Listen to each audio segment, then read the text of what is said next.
voilà, si on avait dû lire la Torah avec les lunettes d'un psychologue ou d'un psychiatre, qu'est-ce que ça aurait donné? Et là, on va s'intéresser au personnage de Yitzhak. Alors, vous savez que le personnage de Yitzhak, c'est un personnage qui est très intriguant, d'accord? C'est un des hommes qui est très intriguant dans la Torah, parce qu'en vérité, on en parle très peu. Vous voyez que déjà, dans la description, on va dire, du récit narratif de la Torah, il y a un déséquilibre. On a 3 parachiotes qui nous parlent d'Abraham, Lech lecha vayirach hayesara. On a 3 parachiotes qui nous parlent de Yaakov, Vayetze vayishlach vayeshev. Et concernant Yitzhak, on a la paracha de Toldot. Et quand je vous dis que la paracha de Toldot, ça veut dire quoi Toldot? Ve'ele Toldot Yitzhak. Et voici les descendants d'Yitzhak ben Abraham. Autrement dit, même au moment où on veut parler d'Yitzhak, on ne parle pas de lui, mais on parle de ses descendants. Je ne sais pas si vous vous rendez compte. Si vous vous rendez compte de encore une fois, de la symétrie. Abraham Avinu, 3 parachiotes, les 10 épreuves. Yaakov Avinu avec Lavan, Yaakov Avinu avec Rachel et Léa, Yaakov Avinu avec Esav, sa rencontre avec Esav. Yitzhak, qu'est-ce qu'on sait de lui? Qu'est-ce qu'on sait d'Yitzhak? Et la seule paracha, à la rigueur qui lui est consacrée, il faut que ce soit une paracha qui parle davantage de ses enfants que de lui-même. D'accord? Donc il faut bien comprendre ici qu'il y a quelque chose peut-être à deviner vis-à-vis d'Yitzhak. Quand la Torah ne nous dit pas quelque chose, c'est qu'elle veut qu'on comprenne autre chose. D'accord? Ça c'est très important dans la Torah, même dans l'étude de la Torah. L'absence, c'est pas significatif de vide. Au contraire, l'absence, c'est une autre forme de message. Et donc l'idée de ce chiffre, ça va être de comprendre, mais pourquoi finalement ce Yitzhak, il semble si discret? Pourquoi on en parle si peu? Pourquoi on en parle si peu? Qu'est-ce qui devient? Où il en est ce Yitzhak? Alors si je vous parle de Yitzhak Avinu, donc le deuxième patriarche, ça vous évoque quoi d'emblée? Et lorsqu'on parle d'Yitzhak, on parle de la Hakeda, a priori, une action qui n'est pas finalement l'action d'Yitzhak, puisque c'est la 10e épreuve d'Abraham. Yitzhak, où est-ce qu'on l'a laissé? On l'a laissé, a priori, sur le Har HaMoria. Le Har HaMoria, ce fameux mont où il a été ligoté, où Abraham Avinu il a été retenu au dernier moment pour lui dire « Al Taras lo meuma ne lui fait rien du tout ». Très bien, ça c'est la Hakeda d'Yitzhak, l'événement fondateur que tout le monde retient. On est clair? À partir de là, on a lu la paracha de cette semaine, la paracha de Chaye Sarah, qui globalement réunissait 3 thèmes. Le premier thème, c'était celui de la disparition de Sarah et Ménou. Abraham, Vayavo Abraham, Ispod les Sarah Benifkota. Abraham, il arrive, disparition de Sarah, enterrement de Sarah. Premier point. Le deuxième point de la paracha, Abraham qui appelle son serviteur Eliezer et qui lui dit, va me trouver une épouse pour Yitzhak. Incroyable. On parle de la femme d'un homme, et Yitzhak, dans cette histoire, il n'y a pas une fois où il apparaît. C'est-à-dire qu'Abraham, on est en train de parler de la promise de Yitzhak, qui est quand même le premier concerné, je veux dire, dans un mariage, le premier concerné, c'est le marié et la mariée. Abraham, Eliezer, Rivka, Yitzhak, on ne lui demande pas son avis, il n'apparaît pas dans la Torah. Il est passé où Yitzhak à ce moment-là? Mais je comprends pas, on est en train de parler de son mariage. On est en train de parler d'avec qui il va se marier. Donc, Eliezer va chercher Rivka, il y a toute une discussion qui s'ensuit avec Bethuel, avec Lavan, avec la mère avec Milka, d'accord? Et finalement, ils vont prendre Rivka. Et à ce moment-là, quand Eliezer arrive chez Abraham, qui à l'époque réside à Beersheba, à ce moment-là, miracle, Yitzhak il réémerge. Alors pourquoi je vous dis qu'il réémerge? Parce que, encore une fois, Yitzhak, on l'a laissé sur le mont Moria. Depuis le mont Moria, le Har HaMoria, Yitzhak n'apparaît pas dans la Torah. Et là, soudainement, pitom, on ne sait pas ce qui se passe. Eliezer, il rentre avec Rivka à dos de chameau. Et la Torah nous dit quoi? La Torah nous dit la chose suivante. Veyitzhak ba mibo be'er lachayroi. Soudainement, Yitzhak il réapparaît. Alors, on va faire un petit jeu de calcul. Est-ce que vous savez combien de temps il s'est écoulé entre le dernier moment où on a vu Yitzhak, sur le mont Moria, sur le mont où il aurait dû être sacrifié, et le moment où il réapparaît? Combien de temps s'est écoulé? Sur le Har HaMoria, Yitzhak il a 37 ans, et au moment où il voit Rivka, quel âge il a? Il y a donc combien d'années qui se sont écoulées? 3 ans. 3 ans, on ne sait pas ce qui s'est passé avec Yitzhak. Et qu'est-ce qui s'est passé, bon sang, bonsoir? L'enterrement de sa mère, Vayou Chaye Sarah, Yitzhak il est cité nulle part. Eliezer qui est missionné par Abraham, Yitzhak il est cité nulle part. Et pitom, soudainement, 3 ans plus tard, au moment où Eliezer il revient avec Rivka, Vayhi Yitzhak, Yitzhak ba mibo be'er lachayroi. Incroyable. Qu'est-ce qui s'est passé pendant ces 3 ans? Qu'est-ce qu'il a bien pu faire? Une thérapie? Pas bon. Qu'est-ce qui s'est passé pendant ces 3 ans? Et donc la Torah, elle nous donne un indice. elle nous donne un indice, elle nous dit Veitzrak, ba mibo, be'er lachai roi. Alors là, cette expression, elle est unique dans tout le Tanakh. C'est pas moi qui le dis, c'est Rav Shimshon Raphaël Hirsch. Ba mibo. Parce que si on nous dit que Yitzhak, Veitzrak, ba, il entrait, ça veut dire que ça signifie a priori que là où il se rendait, il était à l'extérieur, il n'était pas chez lui. Pourtant, on est en train de parler de quoi ici? Lorsque Eliezer il revient avec Rivka, il revient où? Dans sa maison. Dans la maison de Abraham. Ah, étrange. Quoi, Yitzhak, il est étranger dans la maison de son père, Abraham? Pourtant, c'est ce que le texte dit. Veitzrak ba, il entrait, il venait. Il retournait. Mais attends, c'est la maison de son père, c'est la maison d'Abraham. C'est là où il habite, non? Et alors là, on utilise une deuxième expression, mibo. Il entrait de là où il était entré. Alors ça veut dire quoi? Il entrait de là où il était entré. Ça veut dire qu'a priori, Yitzhak, il a voulu entrer dans un autre domaine, pendant ces 3 ans. Il a voulu habiter quelque part. Il a essayé d'aller quelque part, et cet endroit, c'est l'endroit de Be'er Lachai Roi. Et là, on a peut-être un indice. Si on comprend ce qui s'est passé dans cet endroit, et qu'est-ce que Yitzhak pouvait bien y faire pendant 3 ans, au point où la Torah nous révèle que Bo Be'er Lachai Roi, c'est comme s'il était entré à Be'er Lachai Roi, c'est-à-dire qu'il a élu un nouveau domicile. Et regardez ce que dit la Torah. La Torah, elle continue en disant Vehu Yoshev Be'eretz HaNegev. Et Yitzhak sache qu'il était installé littéralement dans le pays du sud. Mais je ne comprends pas, Abraham, il est à Beersheba. Qu'est-ce que la Torah vient nous préciser ça? Waouh. Il y a peut-être ici un non-dit, peut-être qu'on est en train de nous dire que Yitzhak ne vivait plus avec son père Abraham. Mais il est où? Ah. Vehu Yoshev Be'eretz HaNegev. Il résidait a priori dans une terre du sud, de Eretz Kenaran, mais surtout, il n'était plus avec son père Abraham. Qu'est-ce qui s'est passé, Ribono Shel Olam? Quand même, pour ne plus vivre dans la maison de son père. Abraham Avinu, c'est son père, c'est son papa. Bon, c'est vrai, effectivement, il a 37 ans. Il faut un peu s'émanciper. Mais bon. Mais vous comprenez bien qu'ici, il y a quelque chose qui, encore une fois, qu'il va falloir expliquer.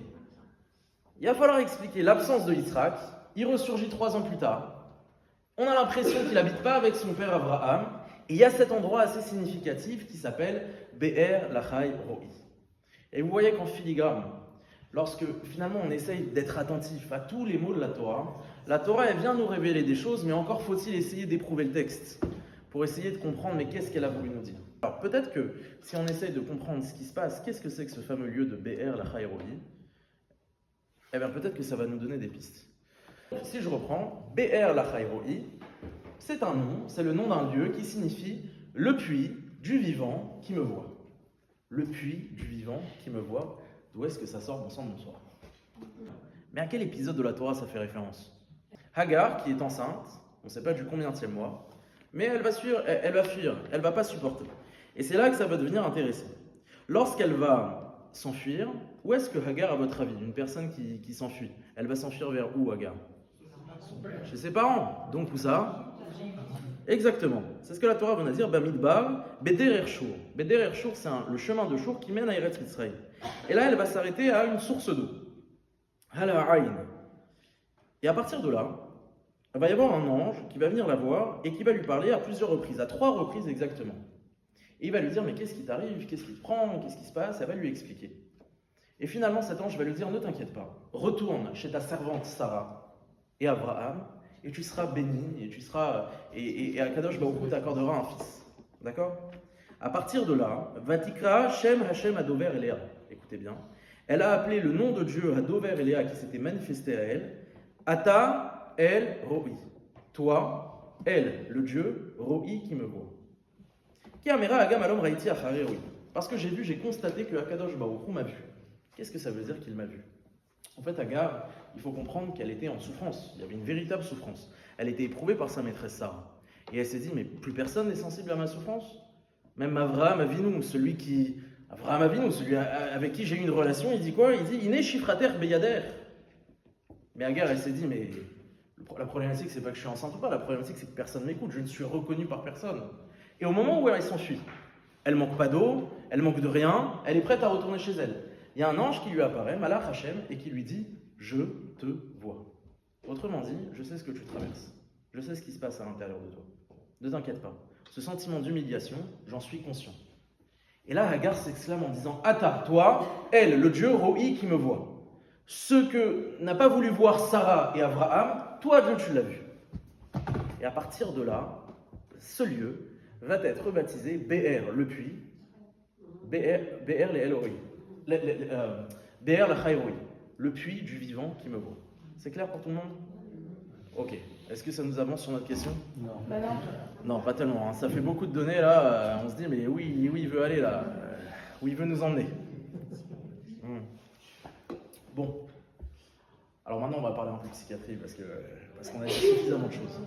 Mais il faut que vous compreniez qu'encore une fois, si on arrive à comprendre qu'est-ce qu'il faisait là-bas, Yitzhak, c'était quoi son problème? Yitzhak, il n'a pas connu cet endroit. Alors on lui a certainement raconté ce qui s'est passé. Mais pourquoi pendant 3 ans a priori, il a voulu s'installer là-bas, Be'er la Chayroi? Qu'est-ce qu'il a voulu y faire? Alors donc encore une fois, il faut comprendre, mais quelle importance vis-à-vis de Yitzhak, dans son histoire personnelle ça a, pour que pendant 3 ans a priori, il soit allé là-bas. Et c'est encore pire que ça. Pourquoi c'est encore pire que ça? Parce que lorsque son père va mourir, à Abraham, vous savez ce que nous dit la Torah? La Torah nous dit la chose suivante, c'était à la fin de la paracha de la semaine. Vayi Aharemot Abraham, une fois que son père Abraham est décédé, Vayivarech Elokim et Yitzhak beno, Akadosh Baruch Hu a béni Yitzhak, Vayeshav Yitzhak, et Yitzhak s'est installé, Aïm Be'er la Chayroi. À Be'er la Chayroi, décidément, qu'est-ce qui se passe là-bas quoi? Et en plus, la Torah nous dit le Aïm. C'est assez étrange. On n'habite pas avec un lieu, avec un endroit. On habite dans un endroit. C'est quoi cette expression? Va yeshev Yitzhak im be'er la chayroi. Bon. Alors la première trace qu'on a, qui est décrite par rapport au trouble dont je vais vous parler, Hérodote, d'accord, dans un de ses écrits, il observe, c'était un médecin, philosophe, et il observe qu'il y a un soldat qui a été frappé de cécité brutale. Il ne voyait plus, d'accord? Il était aveugle, d'accord? On va voir que quand tu as dit qu'il était aveugle, sans qu'il y ait de lésion affirmée. Il n'a reçu aucun coup. Et quand Hérodote s'intéresse à son histoire, il comprend en fait qu'il a assisté, il était aux premières loges de la mort de son meilleur compagnon, de son meilleur soldat, de son frère d'armes. Et il a été frappé de cécité. Et Hérodote dit, je ne sais pas à quelle lésion, etc. Bon, ça avance, d'accord?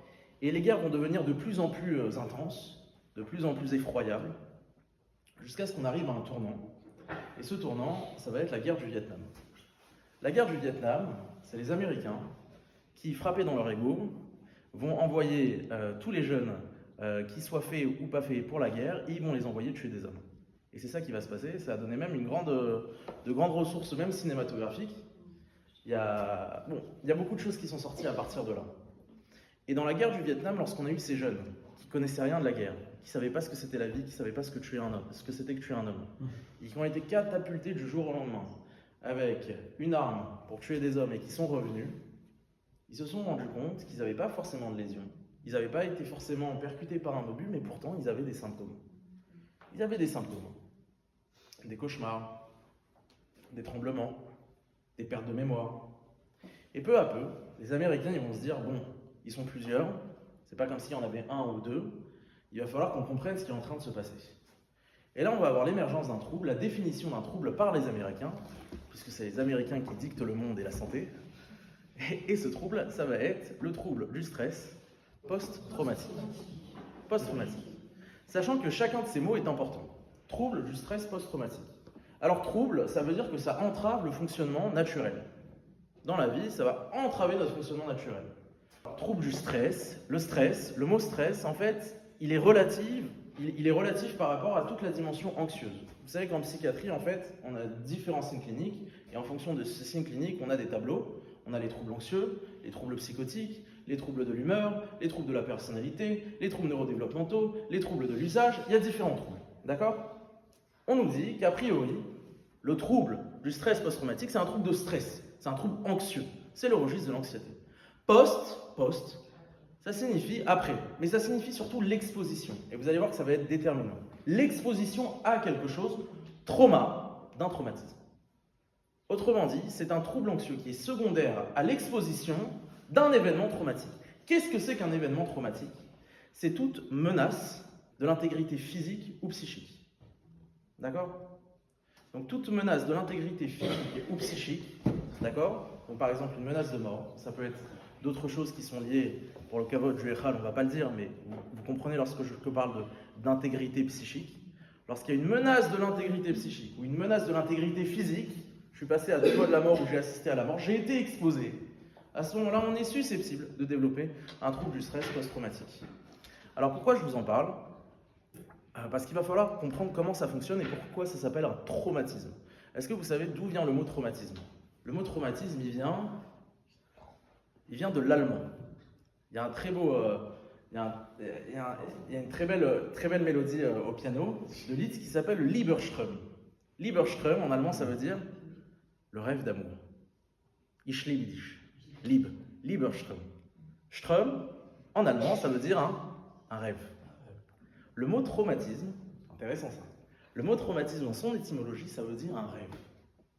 C'est un trouble anxieux, un trouble du stress secondaire à l'exposition à un rêve. Pourquoi un rêve ? Qu'est-ce que ça vient nous dire ? Parce qu'en vérité, lorsqu'on s'intéresse aux symptômes, alors écoutez bien, lorsqu'on s'intéresse aux symptômes du trouble du stress post-traumatique, globalement, il y a 4 grands syndromes qui vont ressurgir. Ce syndrome, le premier, le plus princeps, c'est celui des réviviscences. Les réviviscences, ça signifie que je vais avoir, lorsque je suis éveillé, des flashbacks. De la scène, de la menace, de l'exposition que j'ai eue, je vais avoir des flashbacks. Lorsque je suis endormi, je vais avoir des cauchemars.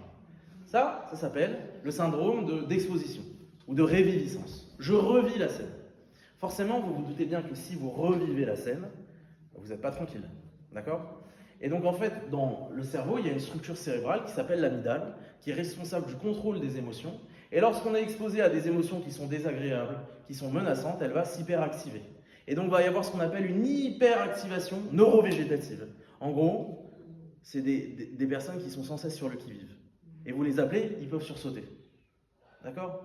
Ils ont souvent la fréquence cardiaque accélérée, et ainsi de suite. Alors ça forcément, ça n'aide pas à être posé, à pouvoir écouter tranquillement, installer un cours de Torah. Et donc ça occasionne des troubles de la concentration. Des troubles de la concentration, des troubles de la cognition et de l'attention. Forcément, on est exposé. On est exposé à tout ça. On a le sentiment d'être inquiété par tout ça. On n'arrive même plus au point de se concentrer. Donc on va forcément éviter toutes les situations qui nous rappellent de près ou de loin l'exposition à laquelle on a été mis. Pour autant, en quoi ça explique le rêve ? Et c'est là que ça va être important, écoutez bien. Tous ces symptômes, ils résultent du même fonctionnement.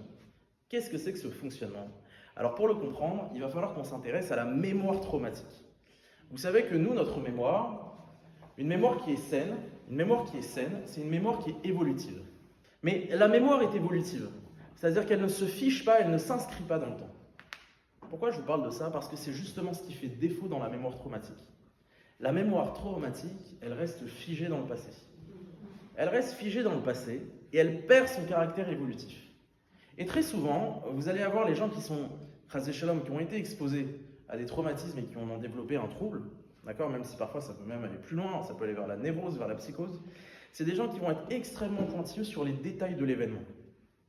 C'est-à-dire qu'ils vont se souvenir, au détail près, de, je ne sais pas, l'odeur, le goût, l'odeur, les textures.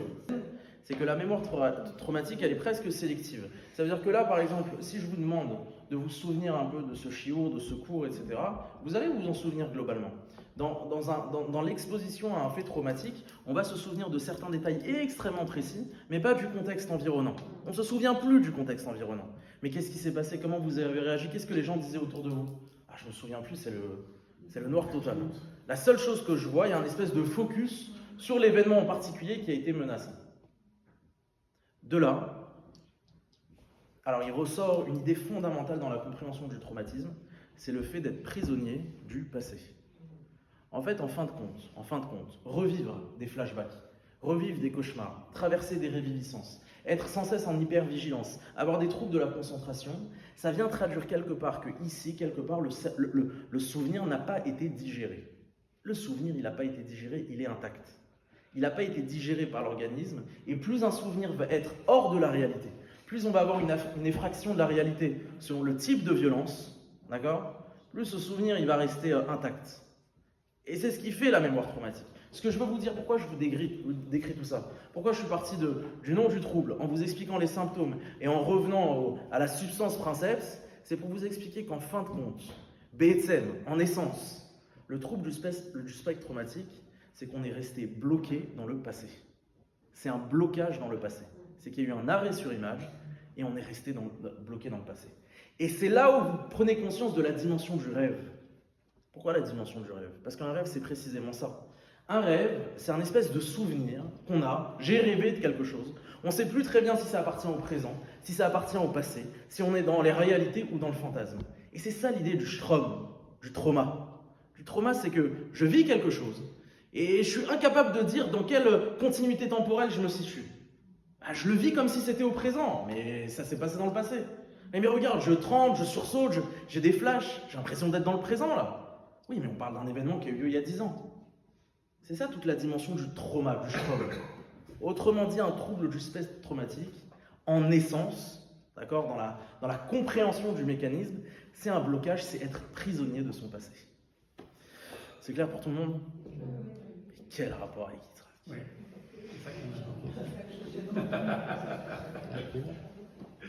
Que vous le vouliez ou non, Yitzhak, à un moment dans sa vie, il a été menacé à la fois dans son intégrité physique et dans son intégrité corporelle.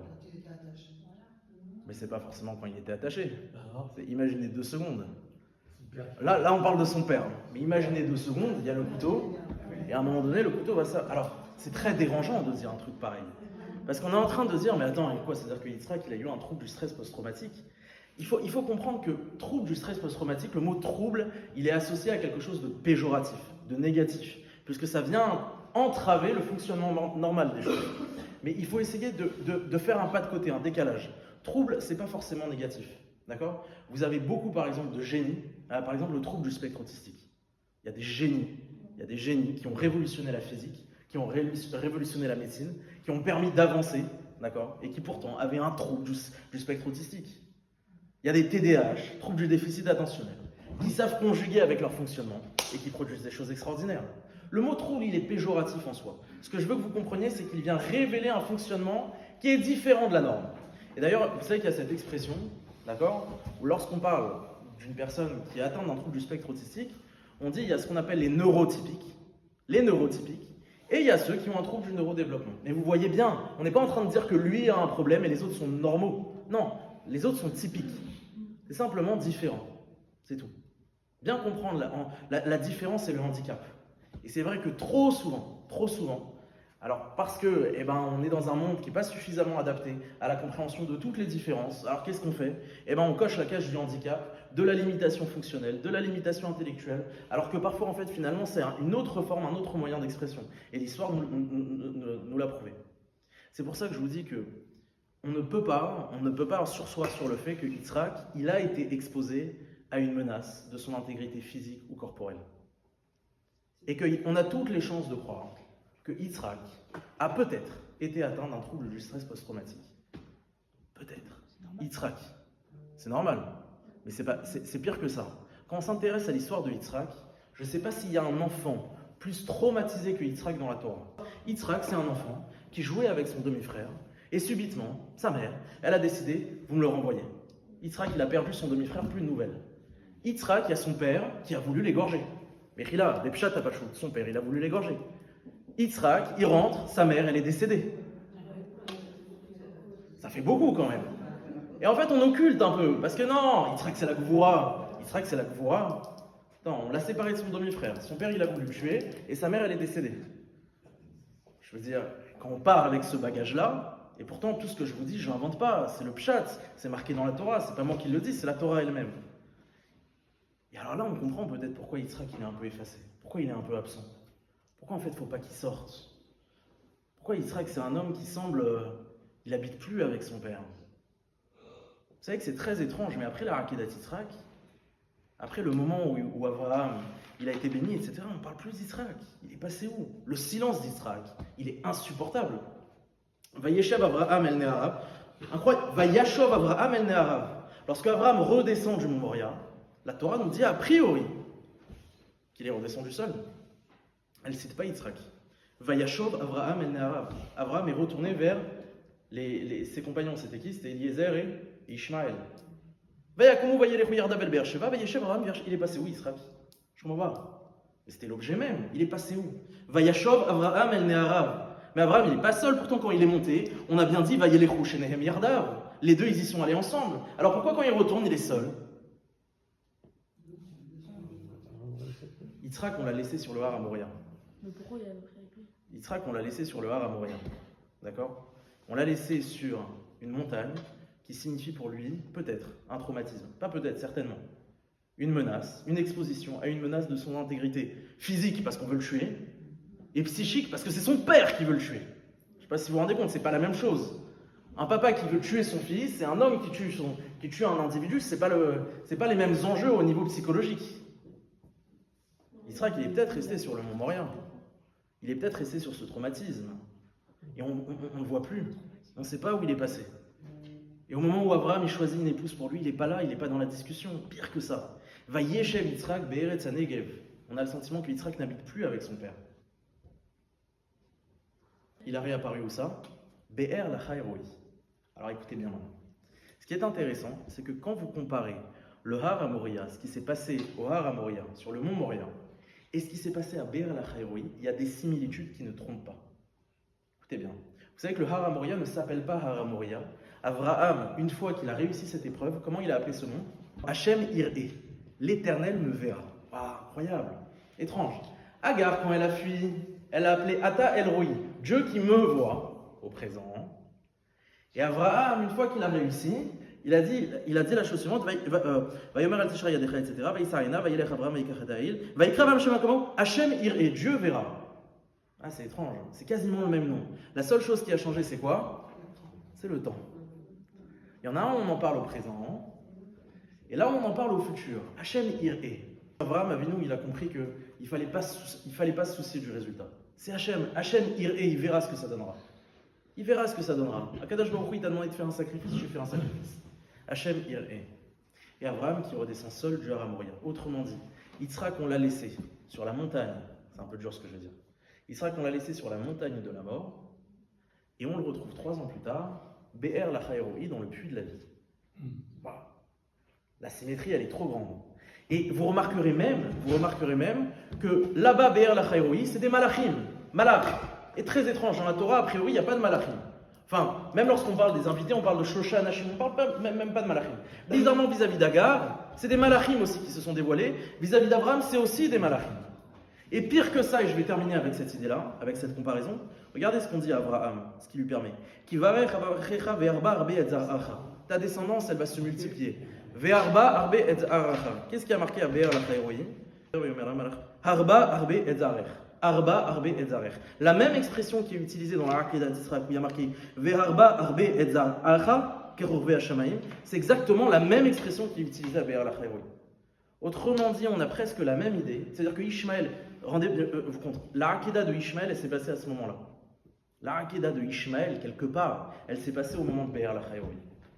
Mais ce que ça vient nous dire, ça veut dire que Yitzhak, par rapport à cet effacement qu'on a supposé, c'est peut-être pas un effacement, c'est peut-être les conséquences de ce à quoi il a été exposé. Qu'est-ce que tu as dit à un moment sur Yitzhak? Il est devenu aveugle. Ah, c'est bizarre ça, c'est pas moi qui le dis, ça aussi, c'est la Torah. Vayhik Isaken Yitzhak, Yitzhak il est devenu vieux. Et ses yeux, ils ont arrêté de voir. Ça vous rappelle pas l'histoire de quelqu'un, ça? C'est l'histoire d'Hérodote, là, qu'on a lu, lorsqu'il a été frappé de cécité, parce qu'il a été exposé par un traumatisme. Et écoutez bien, il y a plusieurs mefarshim. Rashi va dire pourquoi il est aveugle. Parce que les femmes de Esav, elles font des ktoret, elles font des encens pour la Avodah Zorah. Le Midrash Tanchuma, il va dire quoi? Il va dire pour pas qu'ils voient la mauvaise conduite de Esav. Midrash Rabbah qui dit quoi? Ah oui, pour pouvoir bénir Yaakov, et il y a un dernier Midrash qui nous dit quoi? Qui nous dit que les larmes des anges, elles sont tombées dans les yeux de... C'est beau. C'est beau de dire que les larmes des anges au moment de la Akedat Yitzhak, mais ça vient nous dire quoi? C'est-à-dire qu'au moment de la Akedah, Yitzhak est devenu aveugle. Et pourquoi il est devenu aveugle? Imaginez une seule seconde, quand il voit le couteau et Tamachelet de son père qui se brandit. Traumatisme. C'est pas moi qui le dis, c'est Hérodote, 5 siècles avant l'acrobate. On a la cécité, et c'est la Torah qui le dit. On a quelqu'un qui est très effacé, qui n'habite plus avec son père, qui en plus n'a pas été, lorsqu'on nous parle de son épouse, etc., et il est dans un endroit qui s'appelle Be'er Lachai Roi. Il est passé du Dieu qui verra sur la montagne de la mort, sur le Har Hamoria, Ata El Roi, au Dieu qui me voit dans le puits du vivant. Be'er lacha eroi. Et vous voyez comme quoi la temporalité a toute son importance. Qu'est-ce que je vous ai expliqué par rapport au trouble du stress post-traumatique? En essence, c'est un blocage dans le... Donc l'idée, c'est de se reconnecter avec le Be'er lacha eroi. Dieu me voit. Yitzhak Avinu, il a su qu'il existait un lieu où on pouvait éprouver cette sensation, où j'ai le sentiment que Dieu me voit dans le présent. Pas qu'il me verra, pas qu'il m'a vu, d'accord? Qu'il me voit, Ata El Roi, tu me vois dans ma souffrance, dans ce que je suis, dans mon instant présent. Le substrat même du traumatisme, du strom, du rêve, c'est qu'on est bloqué dans le passé. Tout porte à croire que Yitzhak Avinu, suite à ce qui s'est passé, il est resté bloqué dans le passé. Il ne pouvait pas s'en sortir. Bamibo Be'er Lachayroi. Il s'est dit, il faut que je trouve un endroit où le divin a été exprimé, c'est ressenti de manière présente. Il faut que je me reconnecte au présent. Be'er Lachayroi. Et Yitzhak Bamibo, qu'est-ce qu'il fait? Il entre, il déménage, il sort de chez son père pour me dire, mais il faut que je me reconnecte. Il faut que je sorte de ce traumatisme. Il faut que je sorte de tout ça. Et à partir de là, lorsqu'il revient, à ce moment-là qu'il voit Rivka, comme si quelque part Yitzhak n'était plus en capacité, ou du moins, une fois qu'il a fait ce travail, c'est pour ça que ça s'intitule la thérapie d'Yitzhak, une fois qu'il a été en mesure, il lui a fallu 3 ans pour se reconnecter avec le présent. Il n'est pas redescendu avec son père, il est parti ailleurs. Il s'est reconnecté avec le présent. À partir de là, il a guéri. Et cette guérison, c'est précisément le signe de cette guérison, c'est précisément le fait qu'il puisse accueillir avec lui une nouvelle femme et construire un nouvel avenir. Et généralement, c'est ce qu'on souhaite dans un trouble, notamment le trouble du stress post-traumatique. On souhaite une reconstruction, on souhaite passer à autre chose, on souhaite essayer d'aller de l'avant. Et il n'y a pas plus belle reconstruction que de le faire à deux, que de partir sur un mariage, sur une nouvelle vie. Étrange. Juste après nous avoir parlé de Be'er Lachayroi, on nous dit qu'à ce moment-là, Yitzhak est en capacité, Yitzhak la soir va se dire, Vayisarena Vaya. Et c'est à ce moment-là où il peut voir Rivka. C'est à ce moment-là où, les combles de l'histoire, à la fin on nous dit quoi? On nous dit à la fin de sa vie, après la mort de Abraham, Vayeshev Yitzhak Haïm Be'er Lachayroi. Yitzhak n'a plus besoin d'habiter dans le Be'er Lachayroi. Il n'a plus besoin de cette thérapie. Et c'est bien ça l'idée. L'idée, c'est pas toute sa vie de rester chez le psychiatre, chez le psychologue. L'idée Haïm, c'est de composer avec. C'est que la Torah, elle vient nous dévoiler que Yitzhak, quelque part, il est arrivé au terme. Il est arrivé au terme de ce traumatisme. Et on l'a laissé sur le Har HaMoriah, sur la montagne de la mort, où il a failli y passer. On l'a retrouvé 3 ans plus tard, Be'er Lachayroi, dans le puits du Dieu vivant, qui le voit, dans le présent, qui le reconnecte avec le présent. Et à partir de là, Yitzhak, ils font un nouvel avenir. Ils font une nouvelle vie. Et on peut conclure en disant Vayeshev Yitzhak im Be'er Lachayroi. Enfin, Haïm, il chemine avec, il conjugue avec. C'est pas qu'il est resté coincé là-bas. Non. C'est qu'à partir de là, il a su en tirer tout le profit pour percevoir un meilleur avenir. 3 ans de thérapie. 3 ans de thérapie à Be'er Lachayroi. En tout cas, voilà, vous voyez à partir de là, comme quoi, Yitzhak, a priori, on ne savait rien d'Yitzhak, le pauvre. 3 parachiotes sur Abraham, 3 parachiotes sur Yaakov. Yitzhak, on en a une seule. Il y a une intermédiaire, et en fait, lorsqu'on va chercher dans les mots, lorsqu'on essaie de se creuser, et surtout de s'intéresser, parce que c'est ça l'idée, c'est que l'idée qu'en fait, on ne réalise pas, on ne prend pas Bepshat Tapachut. On parle souvent de l'épreuve d'Abraham, mais Yitzhak, il a vécu quelque chose qui n'est pas anodin, et ça ne veut pas dire que c'est négatif, Mais d'après cette lecture-là, un peu osée, un peu spéciale, un peu décalée, encore une fois, tout porte à croire que Yitzhak, il a eu cette thérapie, il y a eu peut-être un syndrome de stress post-traumatique, qu'à partir de là, il y a eu toute une thérapie qui s'est jouée à Be'er Lachayroi, et qu'à la fin de cette thérapie, il a pu conjuguer avec. Amen. Y a-t-il des questions?